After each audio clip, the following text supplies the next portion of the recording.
Hola, bienvenidos. I'm teacher Nikki, and today I'm going to be teaching you guys about how I teach the Spanish alphabet and why my students really enjoy this lesson. So, first, I just welcome my students to Spanish class. This is the first lesson we do if they're just joining my class on Outschool. And then I ask them to make a prediction. This kind of makes it enticing for them. I like having that mystery in there because it kind of gets them thinking, it gets them curious, and it's a good warm up question for them before we dig into the alphabet. So I ask them first, I just say the English alphabet has 26 letters. How many do you think the Spanish alphabet has? And then I just prompt them a little bit because if that's a little bit too open ended, I'll say, do you think there's more, less, or the same amount of letters? And then they'll say what they think. And then I show them the alphabet and how there's the extra letter, the Nye. But I also introduce them to the letters that used to be included, but they were taken out in, I think, 2010, if I'm not mistaken. So the che, the eye, and the r, I teach them about these, and I also tell them about some words that they already know. For example, tortilla, quesadilla, and I kind of joke with them. I say, I hope you haven't been saying tortilla or quesadilla. And usually that gives them a chuckle. And we talk a little bit about rolling their R's, and I provide them with a sheet with some examples. I can pull that up for you guys. I give them some ways they can practice rolling their eyes, like saying bari burro, because it naturally puts their mouth in the position it should be to roll their R's. Because when we roll our R's in English, when we say the R in English, we put our lips together. So if you say the word run, you're not forming the R in the same way as we do in Spanish. Your lips are separated, so you're saying eh. If you go like your mouth becomes more like a rectangle in a way. So you're letting air go through there, and kind of your tongue is loosening up, and then you're able to say R like that. They can practice with that. After we talk about che, eye, and r, I introduce them to a few letters. I introduce A through F, and we say each letter two times. So first they see the pronunciation. I use like an English phonetic sound. I've often see the Spanish phonetics, but with English learners, when they see the Spanish phonetics, that kind of confuses them. I should say actually Spanish learners. So students who speak English as a native language and they're learning Spanish, if they see the Spanish phonetic sounds, those kind of confuse them. So that's why I use more of an English phonetic sound. So we say a, b, b, c, c, d, d, e, e, f, f. And I don't know if I say it weird or if it's because of the microphone, but sometimes students hear like an S sound instead of a F sound when I say F. Sometimes people say esse when I'm actually saying F. So if they do happen to do that, I just tell them, oh, it's an F sound. I don't know if the microphone's making it sound weird or not, but it's F. In any case, after we learn those few letters. Then we practice with the song. This is by Barbara MacArthur. It's like a Spanish military style song. It's like a marching song, and it makes the alphabet really easy to learn. I like it because it does include the old letters, and I think those are super important to include because they're part of Spanish words, even though they're not in the alphabet anymore. So I do like my students to learn these.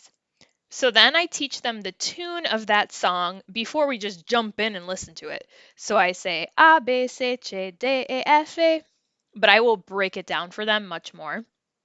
I will kind of go A, B, C, D, and then have them say it, D, E, F, A, And then they say it. And then I say, okay, you guys, now we're going to learn G through K.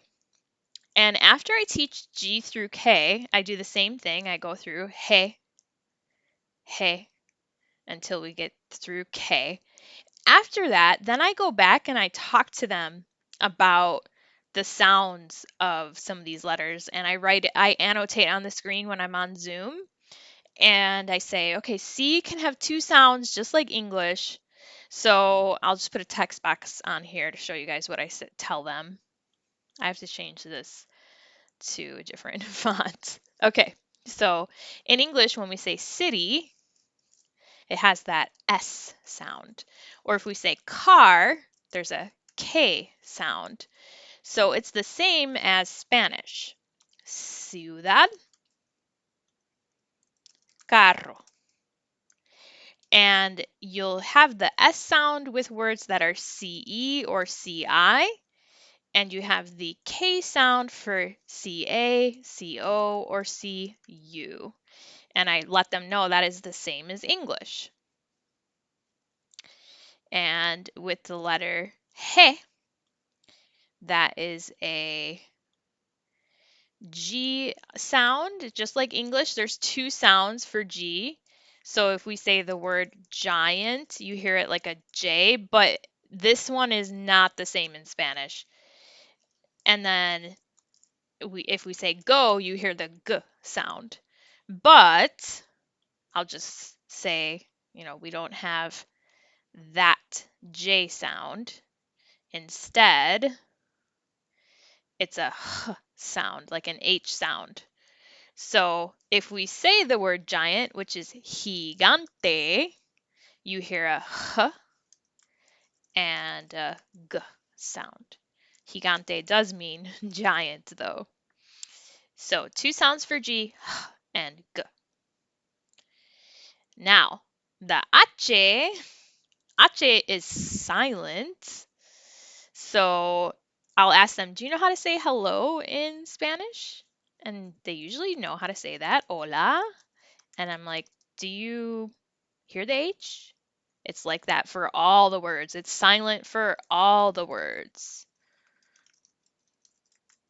So why do we have it in here?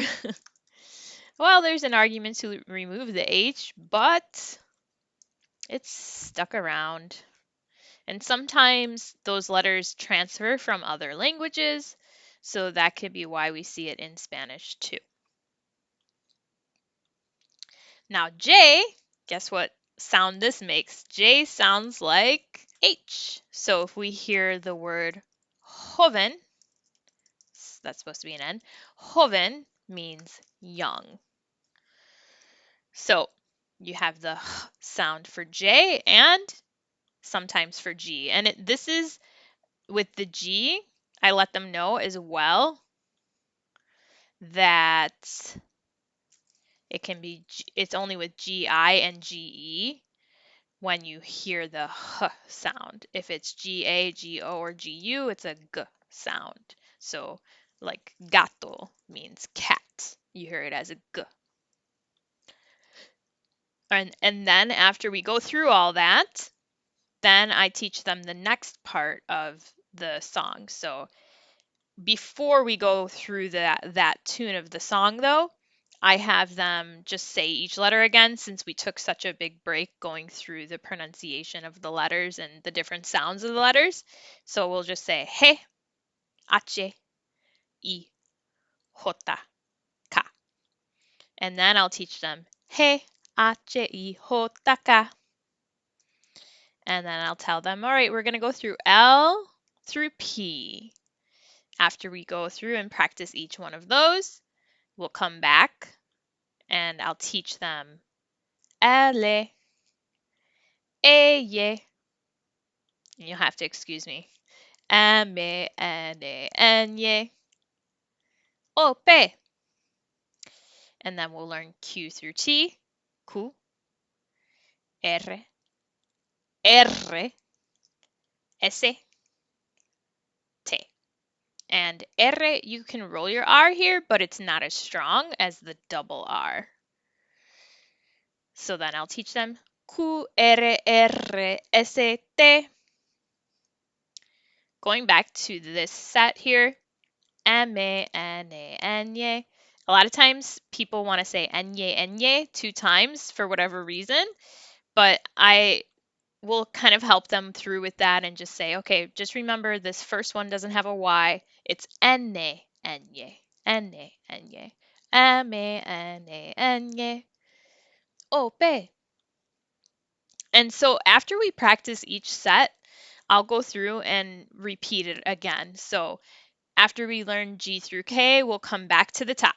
A, B, C, Ch, D, E, F, G, H, I, J, K. And then once we learn this one, we'll come back to the top. And then I'll start to run the first few letters together instead of separating them out. So I'll go A, B, C, Ch, D, E, F, G, H, I, J, K, L, E, Y, M, N, A, N, Y, O, P. And then after that, we've learned those, so then we'll keep going. Q, R, R, S, T. And then we'll learn U through Z. So this is U, B, W, X. Now, this one, we're always jumping back and forth because I want them to see the phonetics like this and practice with seeing the phonics and not seeing it. So when we get to B, I talked to them about how V and B sound the same. You don't differentiate between them in Spanish. They both sound like a B. I have a student I'm currently teaching that told me he has an exchange student from Chile, which is Chile, and he said, I don't differentiate between V and B. They both sound like a B to me. So he noticed that from his exchange student that's living with him. So it's very interesting when kids, share those little stories and they have that context, it really helps them. So sometimes I will teach students about the word boy, which sounds like boy in English, which means I'm going or I go. And sometimes I'll share how sometimes I've seen native speakers actually write it as boy, because that's what it sounds like, but that it is just a native speaker spelling error that is actually spelled with a V. So, in any case, then we continue. And we also talk about how W could be W, W, and I tell them how doble means double. So just like in English, we say double U. So you could have doble U, doble B, or V doble, just depending on the country that you're from or that people are from. And the song that we learn is doble B. And then we continue. X, X, Y, Y, Y, Z, Z. And then we come back and practice. U, B, W, X, Y, Z. Yo sé el alfabeto. Ole. And I let them know this means I know the alphabet. Hooray. So then we go through, sing it one more time together, and then we listen to the song. And I just let them know in the beginning they can just listen to the song without singing along. I want them to get accustomed to hearing the song. So that way they can feel comfortable with it. They listen through the whole way. And then after that, I tell them, okay, because she repeats the letters in the song, she does say them 2 times. So I usually tell them, I'm going to say the first time, and you guys can say the second time, unless you prefer to just say it 2 times. And just do your best. Don't expect to be perfect because this is your first time trying to sing along. And just know that you can break it down. So after class, you can practice one set at a time. So you can just practice these first few letters and practice that part of the song over and over again until you feel confident and until you have it memorized. And then do part two and practice these letters over and over and over again until you get those down. And then listen to that part of the song over and over and keep going for each section. So that's why I have it broken down like that too, so they can practice in those chunks of the song because that's how she sings along. And most of the time, 9 times out of 10, because I've been teaching it this way, very broken down, one step at a time, most of the time kids are able to sing along fairly easily the first time that they sing along.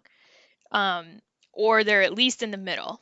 So I've really enjoyed teaching it this way, and the kids do too.